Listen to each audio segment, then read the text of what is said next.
Hello everyone, good afternoon. As we have covered in the previous lecture that basic concepts of tax क्या होता है, basic concept हमने देखा. So today we have to start with the next topic, that is residential status. अभी यहाँ पे आपको ये टॉपिक में समझना है कि रेसिडेंशियल स्टेटस क्या होता है. अभी स्टेटस क्या होता है, नॉर्मली आपको पता ही है स्टेटस क्या होता है. आप लोग व्हाट्सएप का स्टेटस वगैरह चेक करते ही हो. वो आपको पर्सन का स्टेटस बताता है. जो आप व्हाट्सएप पे स्टेटस देख रहे हो दैट इज अ पर्सन का स्टेटस बताता है. बट गवर्नमेंट को जो स्टेटस देखना है that is a residential status. मतलब आप रहते कहाँ हो. रेसिडेंशियल मतलब आप रहते कहाँ हो. तो हम लोग को रहने का स्टेटस जानना है. इससे क्या करेगी गवर्नमेंट, इससे गवर्नमेंट आइडेंटिफाई करेगी कि अगर आप इंडिया में रहते हो तो आपको टैक्स पे करना पड़ेगा, अगर आप एनआरआई हो तो आपको टैक्स नहीं लगेगा. That is your residential status. आपको इससे ये पता चलेगा, आपका डे टू डे अपडेट मिलेगा. यहाँ पे डे टू डे अपडेट नहीं मिलेगा, यहाँ पे 1 साल का अपडेट मिलेगा. जैसे व्हाट्सएप पे डे टू डे अपडेट मिलता है स्टेटस का, वैसे यहाँ पे क्या होगा, गवर्नमेंट को 1 साल का स्टेटस चेक करेगी. गवर्नमेंट एक साथ चेक करेगी 1 साल का. गवर्नमेंट एक दिन बैठेंगे, लोग खुद ही बैठने का, वहाँ पे रूल बताया हुआ है कि खुद ही रूल बैठ के खुद ही चेक करने का और गवर्नमेंट को बताने का कि आपको रूल्स बताया है कि अगर आप आपका रहने का किधर है, इंडिया में है तो आप रेसिडेंशियल स्टेटस आप इंडिया के हो जाओगे, अदरवाइज एनआरआई हो जाएगा. देखते हैं इसको रेसिडेंशियल स्टेटस के बारे में क्या बात करते हैं. यहाँ पे देखो बहुत सारे लोग हैं, सबका अलग अलग बताया है. तो ये जो पर्सन है अभी यहाँ पे हम लोग को डिस्कस करना है कि ये पर्सन लोग रहते कहाँ हैं, कैसे पता चलेगा. तो उसके लिए आपको यहाँ पे बोला है कि हमारा टैक्स लाइबिलिटी जो होगा, जो टैक्स लाइबिलिटी होगा वो डिसाइड होगा रेसिडेंशियल स्टेटस से. सिटीजनशिप से आप डिसाइड नहीं कर सकते हो. मतलब अगर मेरे को कोई भी पर्सन का टैक्स लाइबिलिटी जानना है कि उसके ऊपर टैक्स लाइबिलिटी कितना है कोई भी पर्सन का, तो वो मैं उसके रेसिडेंशियल स्टेटस से फाइंड आउट कर सकती हूँ, उसकी सिटीजनशिप से नहीं. सिटीजनशिप मतलब नॉर्मली क्या होता है, मार्केट में आप रहते इंडिया में हो लेकिन आपने फिर भी अमेरिका का citizenship that is a green card वो आपने लेके रखा हुआ है. तो अब जरूरी नहीं है यहाँ पे कि आपने ग्रीन कार्ड उधर का लेके रखा है तो आप फॉरेनर हो जाओगे. रहते आप इंडिया में हो, हम लोग आपका रेसिडेंशियल स्टेटस चेक करेंगे. तो यहाँ पे बोला है रेसिडेंशियल स्टेटस गवर्नमेंट डिटरमाइन करने को बोल रही है कि आप हर साल डिटरमाइन करो. क्योंकि हो सकता है कि आप लास्ट ईयर इंडिया में थे, करंट ईयर आप आउट ऑफ जाके बैठे हो, तो हम लोग को कैसे पता चलेगा. तो आप एवरी ईयर चेक करके हमको बताओ, that is a residential status.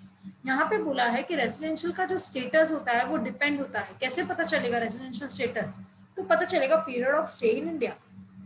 आप हमारे प्रीवियस ईयर में कितने दिन इंडिया में रुके हो, तो हमको उससे आइडिया आ जाएगा कि आपका रेसिडेंशियल स्टेटस क्या है. क्योंकि यहाँ पे आपको एक डेज दिया हुआ, अगर आप वो डेज के अंदर हो दैट मीन्स आप एनआरआई हो जाओगे. बिकॉज ऑफ रेसिडेंशियल स्टेटस आपका कम है. मतलब फॉर एग्जाम्पल से यहाँ पे आपको एक डेज दिया हुआ है दैट इज अ 182 डेज. मतलब यहाँ पे आपको बोला है कि प्रीवियस ईयर में आपको 182 डेज रहना है या उससे आप ज्यादा रह सकते हो, तो हम आपको उसको अज्यूम करेंगे कि आप इंडियन के हो, इंडिया के पर्सन हो. ठीक है. लेकिन अगर आप 182 डेज से कम निकले तो यहाँ पे आपको बताया हुआ है चेक कैसे करना है.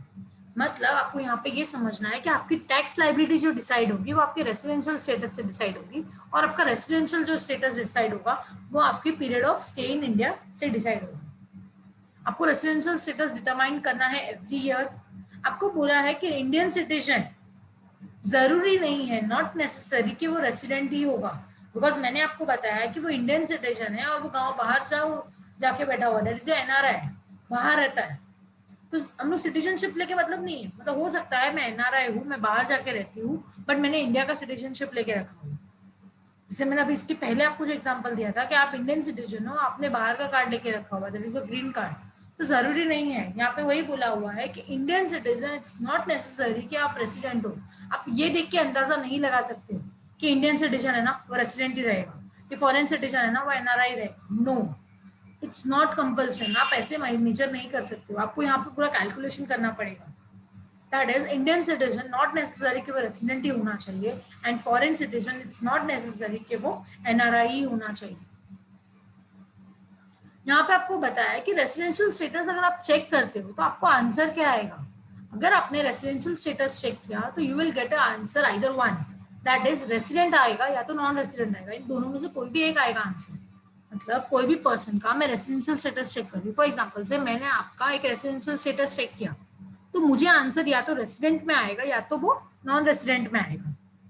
अगर आपको नॉन रेसिडेंट आ रहा है दैट इज आप इंडियन के नहीं हो, that is non resident in India, that is your NRI का फुल फॉर्म है। तो आप एनआरआई हो तो आपको इंडिया में टैक्स पे करने की जरूरत नहीं है। तो रेसिडेंशियल स्टेटस अगर आपका एनआरआई आ रहा है तो आपको आगे फर्दर चेक करने की जरूरत नहीं है, आपको टैक्स पे करने की जरूरत नहीं है।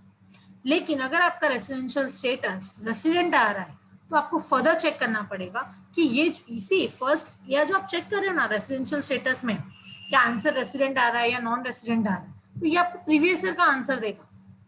ये आपको प्रीवियस ईयर का आंसर देगा। अगर आपका प्रीवियस ईयर, जैसे कि फॉर एग्जांपल से मैं असेसमेंट ईयर मेरा 2021 चल रहा है, अगर मेरा असेसमेंट ईयर 2021 चल रहा है तो प्रीवियस ईयर मेरा 1920 होगा।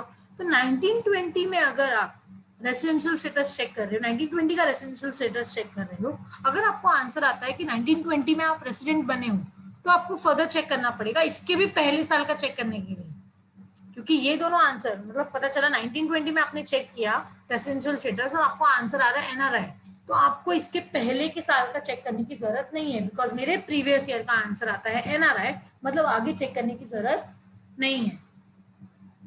तो फर्स्ट जो हम लोग चेक कर रहे हैं जिससे आंसर आपको आएगा रेसिडेंट या नॉन रेसिडेंट, ये हमारे प्रीवियस ईयर का कैलकुलेशन चल रहा है।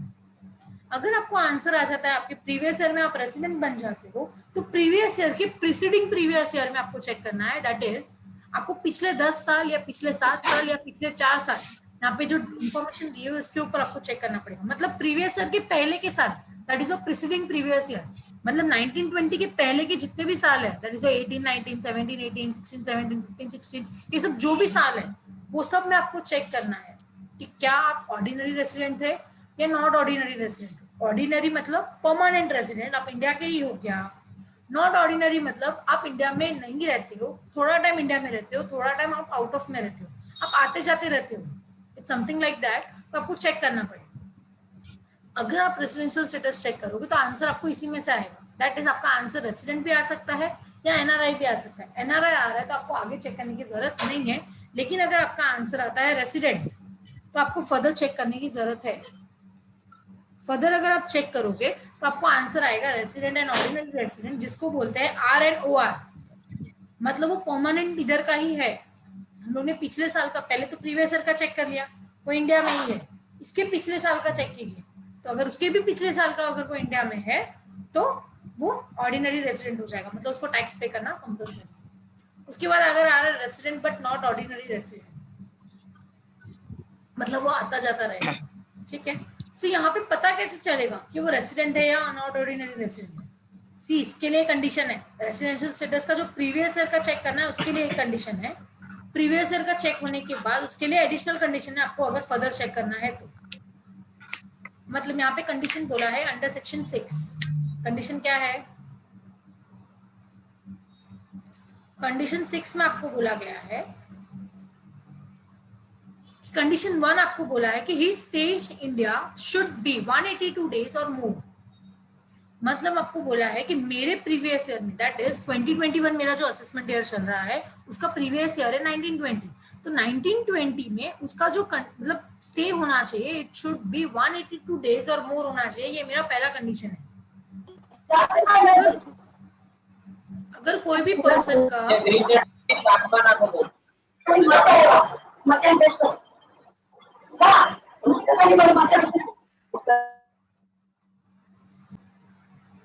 सो यहाँ पे हम लोग डिस्कस ये कर रहे थे कि मेरा प्रीवियस ईयर जो होगा दैट इज 1920, क्योंकि असेसमेंट ईयर 2021 है, तो यहाँ पे जो कंडीशन अंडर सेक्शन 6 में आप जो चेक करोगे ये मेरे प्रीवियस ईयर का मुझे चेक करना है कि अगर मेरे प्रीवियस ईयर में मैं 182 डेज रुकी हूँ तो मेरा कंडीशन 1 बोल रहा है। यहाँ पे कंडीशन 2 है, आपको दोनों में से कोई भी फुलफिल करना पड़ेगा।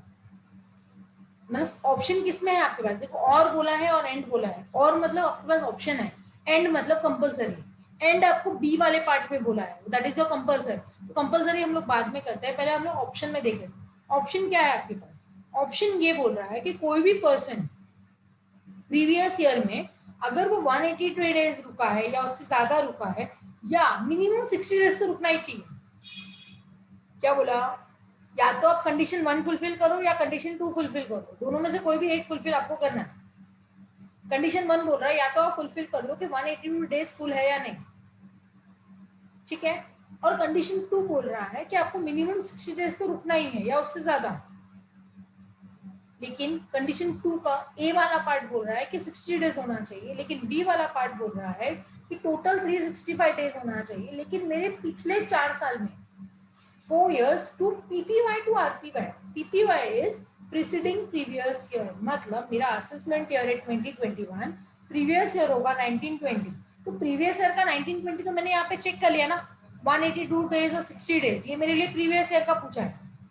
अभी आपको क्या करना है, प्रीसीडिंग प्रीवियस ईयर में जाना है, मतलब 1920 के भी पहले के 4 साल, क्योंकि यहाँ पे क्या बोला है, his total stay in India should be 365 days और more in 4 preceding previous year to relevant previous year. Relevant मतलब रिलेटेड 4 साल होने चाहिए, ऐसा नहीं कि कोई भी 4 साल उठा के आपने चेक कर लिया, रिलेवेंट 4 साल होने चाहिए। मतलब अगर आपका प्रीवियस ईयर क्या बोला है, अगर आपका प्रीवियस ईयर 1920 है तो 1920 के जस्ट पीछे के 4 साल कौन से आते हैं, जस्ट पीछे के 4 साल, दैट इज 15 16 16 17 17 18 एंड 18 19, ये आपके 4 साल होंगे।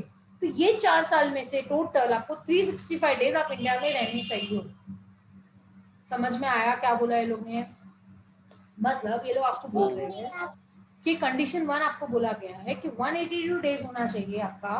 मतलब फॉर एग्जांपल से हम लोग एक पर्सन का कैलकुलेशन करते हैं, फॉर एग्जांपल से मिस्टर ए है, मिस्टर ए जो है वो प्रीवियस ईयर में, हमारे प्रीवियस ईयर में रुका है 91 डेज। कितना डेज?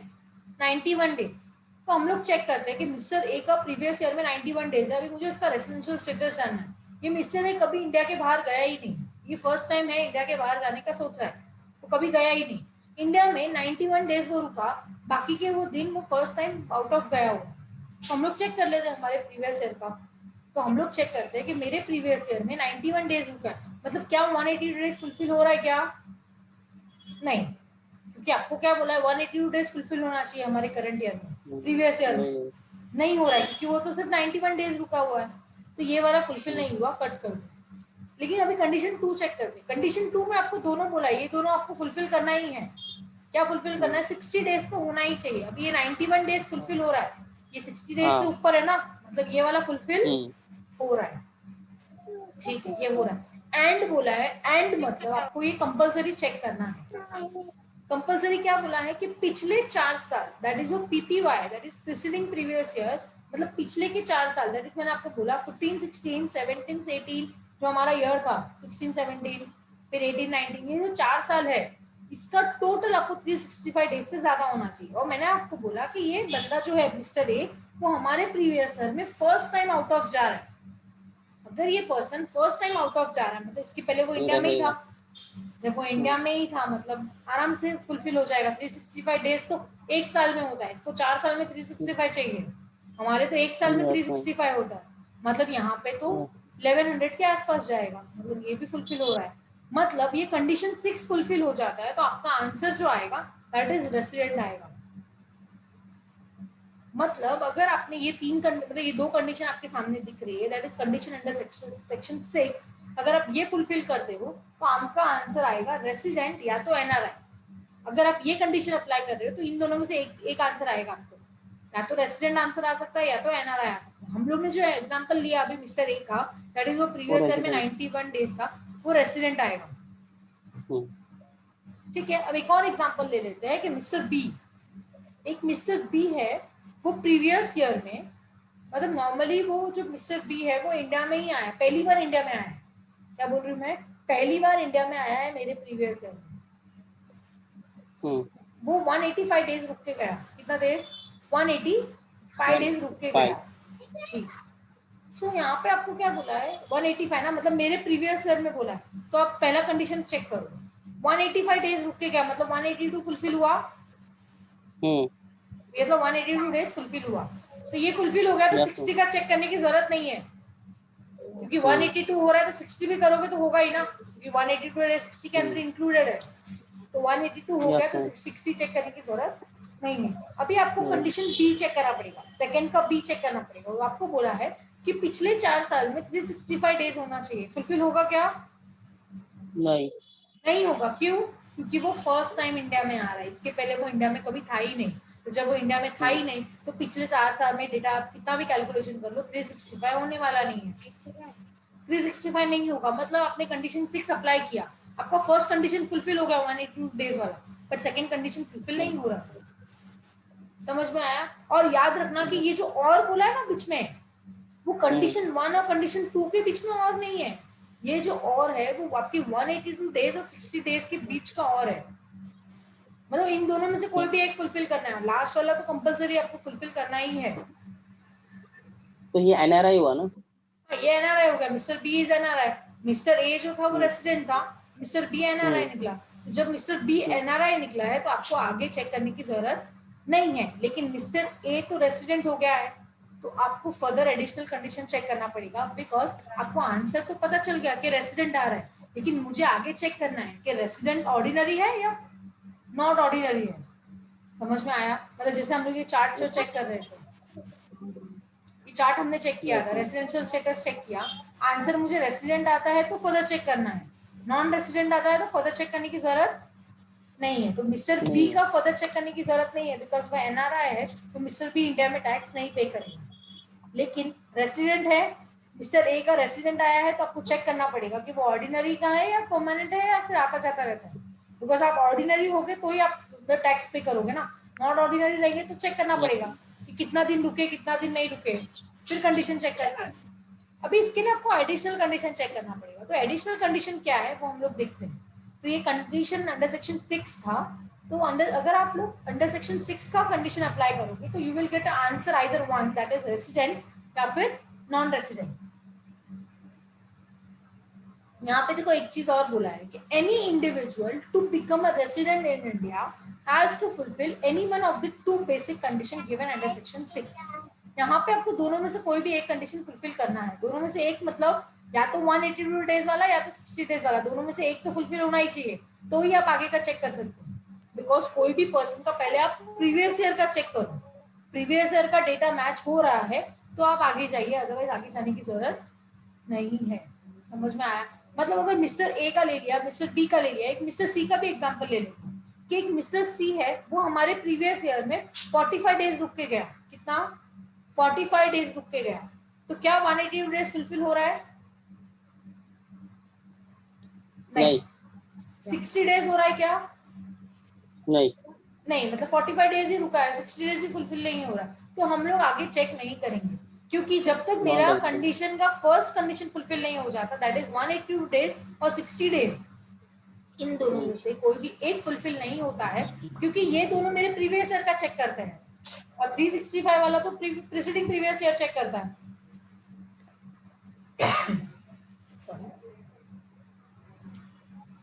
एक बार आपको पता चल गया कि मेरे प्रीवियस ईयर का कितना डेज वो रुका है, तो आप उसके प्रीसीडिंग प्रीवियस ईयर का चेक कर सकते हो, नहीं तो चेक करने की जरूरत नहीं है। अभी हम लोग चेक करते हैं further condition, that is additional condition under section 6(6). अभी हम लोग ने देखा सेक्शन 6, अभी एडिशनल कंडीशन आ रहा है सेक्शन 6(6). वो क्या बताएगा आपको? वो आपको बताएगा कि फॉर अ रेसिडेंट, मतलब आपको पता चला कि आप रेसिडेंट तो हो, लेकिन रेसिडेंट को आपको कन्वर्ट करना है, क्या वो ऑर्डिनरी रेसिडेंट है या नॉट ऑर्डिनरी रेसिडेंट है। बिकॉज अगर आप ऑर्डिनरी रेसिडेंट हो, वो चेक करने के लिए आपको ये कंडीशन फुलफिल करना पड़ेगा। यहाँ पे दो कंडीशन है, ये दोनों फुलफिल करनी कंपलसरी है। अगर आपने ये दोनों कंडीशन फुलफिल किया, दैट इज दो, तो यहाँ पे मैंने 2 मार्क किया है, that is he should be resident of India for at least 2 years out of your 10 years and his total stay in India should be 730 days or more in 7 preceding previous year to relevant previous year। अगर ये आपने दोनों condition fulfil किया तो आपका answer आएगा, resident तो आप पहले ही बन चुके थे, अभी आंसर आएगा कि आप ऑर्डिनरी रेसिडेंट भी बन चुके हो, मतलब आंसर आएगा रेसिडेंट एंड ऑर्डिनरी रेसिडेंट। लेकिन अगर आपने इन दोनों में से कोई भी एक कंडीशन फुलफिल किया, दैट इज रेसिडेंट में से अगर आपने फर्स्ट वाला कंडीशन फुलफिल किया या तो सेकंड वाला में से फुलफिल किया, कोई भी एक फुलफिल किया, तो आपका आंसर आएगा रेसिडेंट तो आप पहले ही बन चुके थे, अभी आप ऑर्डिनरी रेसिडेंट नहीं हो, तो उसको बोलते हैं resident but not ordinary resident. अगर आपको answer R and O R चाहिए, that is resident and ordinary resident चाहिए, तो आपको ये दोनों कंडीशन फुलफिल करना पड़ेगा। कंडीशन क्या बोल रहा है? कंडीशन बोला है कि 10 साल में से, क्या बोला है, आउट ऑफ योर 10 years आप 2 बार इंडिया में रेसिडेंट बनने चाहिए। मतलब पिछले 10 साल में से प्रीवियस ईयर को छोड़ के 10 साल, प्रीवियस ईयर को छोड़ के मतलब 1920 छोड़ के इसके पहले के 10 साल आपको चेक करने हैं, और वो 10 साल आपको चेक करके ये बताना है कि क्या ये 2 बार रेसिडेंट बना है या नहीं। एटलीस्ट 2 बार आप रेसिडेंट बनने चाहिए, 10 साल में से 2 बार रेसिडेंट बनना चाहिए। अभी वापस से बोला है आपको 2 बार रेसिडेंट बनना चाहिए, तो रेसिडेंट बनने के लिए आपको ये कंडीशन फुलफिल करना पड़ेगा अंडर सेक्शन 6 का। समझ में आया? आपको बोला है कि पिछले 10 साल में से 2 साल आप रेसिडेंट चेक कीजिए, रेसिडेंट हो तो रेसिडेंट के लिए आपको वापस चेक करना पड़ेगा, ठीक है। और सेकंड कंडीशन कंपलसरी कंडीशन बोला है कि आपका टोटल स्टे इंडिया में होना चाहिए 7 साल में से, मतलब प्रीवियस ईयर को छोड़ के प्रीवियस ईयर के रिलेटेड 7 साल में आपका टोटल 730 डेज होना चाहिए या उससे ज्यादा होना चाहिए। अभी आपको यहाँ पे डाउट आना चाहिए था।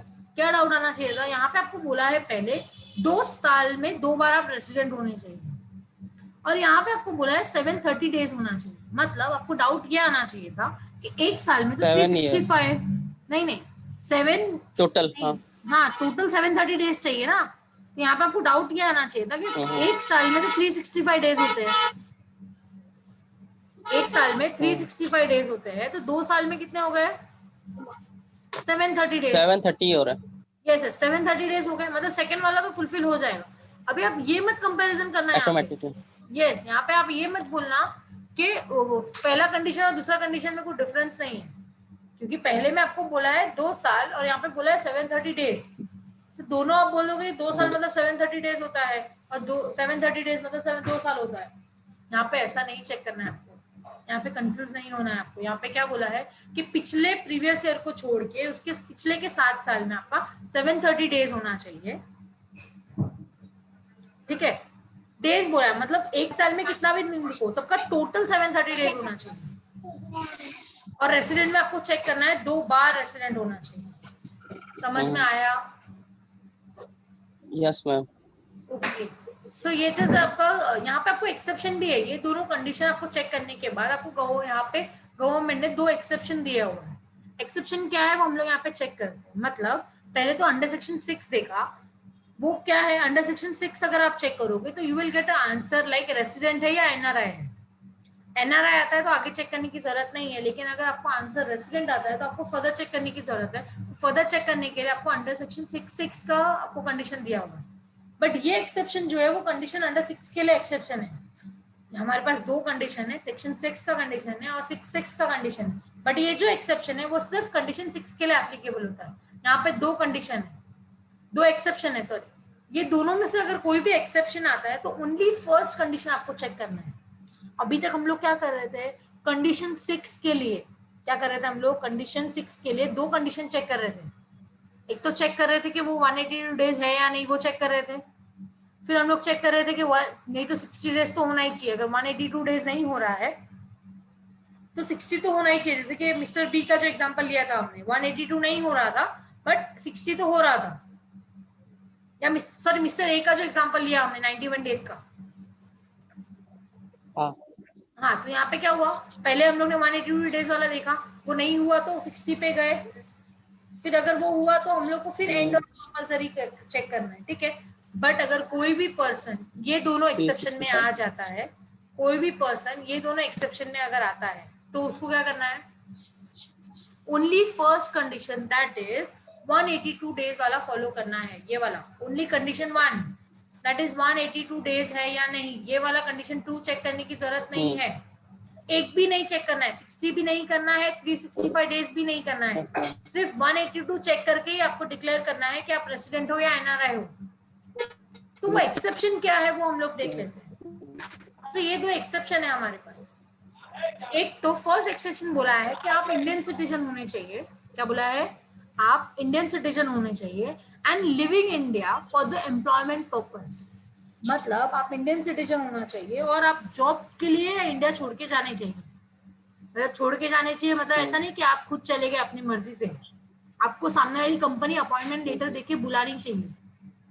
दे should be appointed you, like appointment letter आपको देना चाहिए वो लोग। ओके, मतलब फर्स्ट कंडीशन बोला है कि अगर कोई भी पर्सन इंडियन सिटीजन है, मतलब कोई भी पर्सन इंडियन सिटीजन है और वो एम्प्लॉयमेंट पर्पस के लिए आउट ऑफ जा रहा है हमारे प्रीवियस ईयर में, तो उसको सिर्फ फर्स्ट कंडीशन अप्लाई करना है क्योंकि वो एक्सेप्शन केस में आता है। समझ में आया? Yes ma'am. ओके, जैसे कि एग्जांपल अगर हम लोग लेते हैं कि मिस्टर ए है, उसको वहां से एज अ टैक्स ऑफिसर उसको अपॉइंट किया गया है, यूएसए में tax appointed as a appoint किया गया है। तो यहाँ पे क्या होगा, वो इंडियन सिटीजन तो है, एम्प्लॉयमेंट पर्पज के लिए ही बाहर जा रहा है एंड उसको अपॉइंट भी किया गया है। मतलब यहाँ पे क्या होगा, ये एक्सेप्शन केस में आ रहा है, मिस्टर ए जो आ रहा है वो एक्सेप्शन केस में आ रहा है। तो आप क्या करोगे, ओनली फर्स्ट कंडीशन आपको चेक करना है, दैट इज 182 डेज हो रहा है या नहीं, आगे का कुछ चेक करने का नहीं।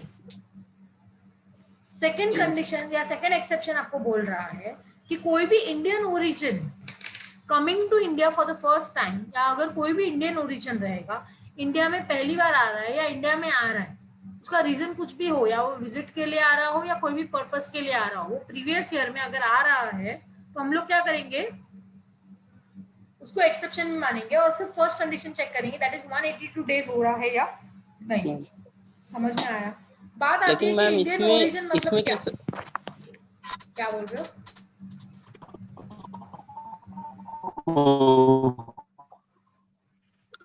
हाँ, वो मतलब क्या पैदा हुआ? जो आपका हेलो आवाज नहीं आ रहा है, क्या बोल रहे हो आप? हेलो हेलो, हाँ अभी बोलिए। आया आवाज में? हाँ हाँ बोलिए। हाँ, इंडियन ओरिजिन मतलब तो बाहर से आ रहा है, मतलब इंडिया में पैदा हुआ है क्या वो, इसलिए क्या इंडियन ओरिजिन? नहीं नहीं, मैं वही बता रही हूँ, इंडियन ओरिजिन मतलब क्या, मतलब जो पर्सन इंडिया में आ रहा है, जो इंडिया में आ रहा है पर्सन, उसके रिलेटिव्स, लाइक रिलेटिव्स मतलब मॉम डैड, फैमिली की बात चल रही है, मतलब उसके मैटरनल पैटर्नल, मतलब नाना नानी अच्छा। दादा दादी, या फिर कोई भी मम्मी पापा, कोई भी इंडियन ओरिजिन थे अगर इंडिया में रहते थे 1947 के पहले, 1947 में सब एक साथ रहते थे ना, तो यहाँ पे हम लोग को पता नहीं है। तो अगर आप कोई भी बिफोर 1947 में अगर किसी के भी मॉम डैड या नाना नानी दादा दादी अगर इंडिया में रहते थे, या सब साथ में रहते थे 1947 के पहले, और उनका बेटा या लाइक कोई भी अभी करंट ईयर में, हमारे प्रीवियस ईयर में वो अगर इंडिया में आ रहा है, दैट इज उसको बोलते हैं इंडियन ओरिजिन। समझ में आया? अच्छा। मतलब फॉर एग्जांपल से आपकी बात ले लेते हैं कि आप इंडिया में अब यस मतलब मैम। अभी यूएसए से आप यहाँ पे आ रहे हो, पहली बार आप यहाँ पे आ रहे हो, और आपके मॉम डैड यस मैम। 1947 मतलब आजादी मिलने से पहले सब एक साथ रहते थे, मतलब कोई भी कंट्री यहाँ पे डिस्ट्रीब्यूट नहीं, मतलब अलग अलग नहीं किया गया था, सब एक साथ रहते थे। अभी 1947 के बाद अलग हुआ है, तो उसके पहले सब एक साथ रहते थे, और अगर अभी आप अभी आ रहे हो, दैट इज योर, आपको बोला जाएगा आप इंडियन ओरिजिन हो। आया? ओके, सो ये मेरा एक्सेप्शन केस है। मैंने आपको बता दिया कि रेसिडेंशियल स्टेटस क्या होता है। रेसिडेंशियल स्टेटस जो डिपेंड होता है वो आपके पीरियड ऑफ स्टे के ऊपर डिपेंड करता है। तो पीरियड ऑफ स्टे मतलब क्या, आप कितना दिन इंडिया में रुके वो आपको चेक करना है यहाँ पे। तो उसका कंडीशन हम लोग ने यहाँ पे देख लिया, उसका कंडीशन हमने देखा है, ये सेक्शन 6 का कंडीशन है। मतलब अगर आपने ये कंडीशन अप्लाई किया जो आपकी स्क्रीन पे दिख रहा है, तो आपको आंसर आएगा या तो वो रेसिडेंट आएगा या तो नॉट ऑर्डिनरी रेसिडेंट आएगा। अगर आपको रेसिडेंट आंसर आ रहा है तो आपको ये कंडीशन फर्दर चेक करना है, दैट इज अंडर सेक्शन 6(6). अगर नॉन रेसिडेंट आ रहा है तो आपको आगे चेक करने की जरूरत नहीं है। लेकिन उसके पहले जब आप कंडीशन 6 अप्लाई करोगे तो उसके पहले आपको चेक करना है कि कोई भी पर्सन क्या ये एक्सेप्शन में आ रहा है क्या। एक्सेप्शन याद रखना, दो एक्सेप्शन है, एक तो इंडियन सिटीजन होगा, वो एम्प्लॉयमेंट पर्पज के लिए बाहर जा रहा है छोड़ के, लेकिन अपॉइंटमेंट लेटर उसके पास होना चाहिए, तो वो ओनली फर्स्ट कंडीशन हम लोग अप्लाई करेंगे, दैट इज 182 डेज, बाकी कोई भी कंडीशन अप्लाई होगा नहीं। सेकंड बोला है कि आप इंडियन ओरिजिन होने चाहिए, एंड अगर आप इंडिया में विजिट कर रहे हो तो भी only first condition, that is 182 days और मोर इन प्रीवियस ईयर। समझ में आया? So this is example number 1, the example number 1 that is ND and a British national, ये ब्रिटिश नेशनल है, आपको बताया यहाँ पे बाहर का है वो, came to India for the first time, underline करना है यहाँ पे, नॉर्मली याद रखना कि ये फर्स्ट टाइम इंडिया में आया है। इसका ईयर आप देखो 1516 में वो फर्स्ट टाइम आया है। कभी आया है? 1516 में फर्स्ट टाइम आया है। देख लेते हैं, during the financial year 1516, 1617, 1718 and 1819 and 1920 वो इंडिया में ही था। आपको डेज बताया, देखो कितना दिन वो इंडिया में रुका है करके, और आपको यहाँ पे बोला है कि आप हमारे ईयर का रेसिडेंशियल स्टेटस फाइंड आउट करो। मतलब ये जो एनडी है वो ब्रिटिश नेशनल है, ठीक है, वो इंडिया में आ रहा है, मतलब आपको यहाँ पे एक्सेप्शन में तो नहीं आ रहा है, पहले आपको चेक करना है क्या वो एक्सेप्शन में आ रहा है क्या, नहीं ये एक्सेप्शन में नहीं आ रहा है। कैसे पता चला? बाहर का होगा, ब्रिटिश नेशनल है, समझ में आया, लेकिन यहाँ पे इंडिया में आ रहा है वो भी समझ में आया, लेकिन यहाँ पे ऐसा किधर भी नहीं बोला है कि उसके मॉम डैड या फिर कोई भी इंडियन ओरिजिन है करके, आपको सम बताएगा, यहाँ पे किधर भी नहीं Yes, बताया, sir. मतलब ये नॉर्मल सम है, आपको पूरा कंडीशन अप्लाई करना पड़ेगा, ठीक है। तो हम लोग यहाँ पे देखते हैं, आपको ईयर बताया है कि 15-16 में वो 55 डेज के लिए था, 16-17 में वो 60 डेज के लिए था, 17-18 में वो 80 डेज के लिए था, बट हम लोग को तो हमारे ईयर से मतलब है ना, पहले मेरे को मेरे ईयर से मतलब है, मैं मेरे ईयर का चेक करूंगी, that is a previous year, मेरा प्रीवियस ईयर क्या है 1920, तो आप 1920 का चेक कीजिए, 1920 का लास्ट वाला, दैट इज 1920 में जो एनडी है वो सिर्फ 70 डेज के लिए रुका है, कितने दिन के लिए, 70 डेज के लिए, मतलब 182 डेज फुलफिल हो रहा है क्या, नहीं, 70 डेज बोला है ना, तो 182 फुलफिल नहीं हो रहा है, लेकिन 60 हो रहा है क्या, नहीं हो रहा है, 60 तो होगा ना, 60 होगा, 182 नहीं हो रहा है लेकिन 60 हो रहा है, तो हमारा तो कंडीशन ही वही बोल रहा है, 182 नहीं तो 60, दोनों में से कोई तो एक होना ही चाहिए, ठीक है, एक तो हो रहा है, 60 हो रहा है, ठीक है, कंडीशन 1 फुलफिल हो गया।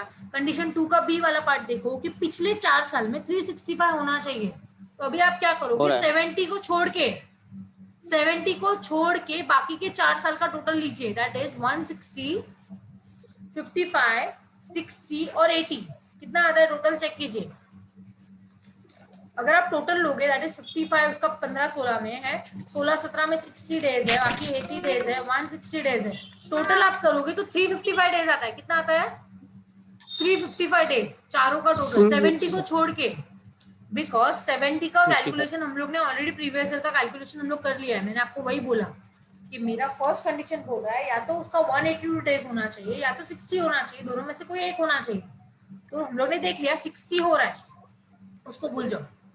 अभी आपको चेक करना है कि प्रीवियस ईयर छोड़ के उसके पहले के 4 साल का टोटल आपका 365 डेज से ज्यादा आना चाहिए, अभी हम लोग ने चेक किया उसका टोटल आ रहा है 355, दैट मीन्स ये आंसर आएगा non resident in India in the previous year, समझ में आया कैसे आया, बिकॉज वो 1920 में जो एनडी है was in India for 70 days, perfect है, तो 182 तो फुलफिल नहीं हो रहा है, लेकिन 60 तो हो रहा है ना, तो फर्स्ट कंडीशन फुलफिल हो गया, लेकिन सेकंड कंडीशन क्या बोला है आपको कि 4 साल इमीडिएटली, 4 साल इमीडिएटली मतलब प्रीवियस ईयर के जस्ट पहले के 4 साल, दैट इज योर 18, 19, 17, 18, 16, 17 एंड 15, 16, ये 4 साल का टोटल आपका 365 आना चाहिए, तो आप रेसिडेंट बन जाओगे, नहीं तो नॉन रेसिडेंट हो जाओगे, लेकिन इसका टोटल 365 से कम आ रहा है, दैट इज 355 आ रहा है, मतलब आंसर आपका क्या आएगा, नॉन रेसिडेंट इन इंडिया, समझ में आया। सेकेंड आपको यहाँ पे एग्जांपल दिया हुआ है कि मिस्टर ए जो है वो इंडियन सिटीजन है, left India on 28 September 2019 as he was appointed as a taxation officer in USA, आपको रेसिडेंशियल स्टेटस फाइंड आउट करना है, अगर आप देखोगे कंडीशन फाइंड आउट करने से पहले आप क्या चेक करोगे कि उसके एक्सेप्शन में क्या आ रहा है, तो ये तो एक्सेप्शन में आ रहा है, कैसे पता चला, एक्सेप्शन देखो, एक तो इंडियन सिटीजन होना चाहिए था वो है, लेफ्ट होना चाहिए लेफ्ट हो रहा है, बट टैक्सेशन ऑफिसर मतलब एम्प्लॉयमेंट पर्पस के लिए जा रहा है, जॉब के लिए जा रहा है, मतलब ये मेरा फर्स्ट कंडीशन है, मतलब अभी आप डेज चेक करोगे तो सिर्फ आपको फर्स्ट कंडीशन चेक करना है, दैट इज 182 डेज फुलफिल हो रहा है या नहीं मेरे प्रीवियस ईयर में, दैट्स इट, ना आपको 60 चेक करना है, ना ही आपको 4 साल में 365 डेज चेक करना है, आपको सिर्फ फर्स्ट चेक करना है, दैट इज 182 डेज। तो अभी आप क्या करोगे, आपने इंडिया कभी छोड़ा, ही लेफ्ट इंडिया ऑन 28 सितंबर, मतलब वो 28 सितंबर को इंडिया छोड़ के जा रहा है, तो कितना दिन इंडिया में रुका है वो हमको चेक करना है,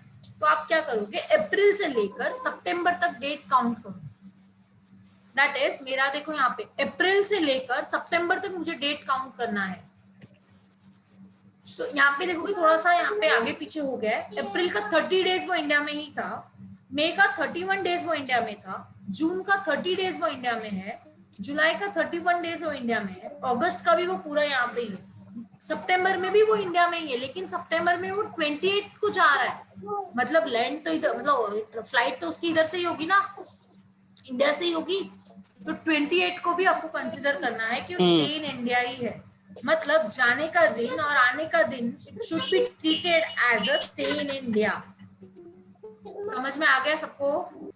यस मैम।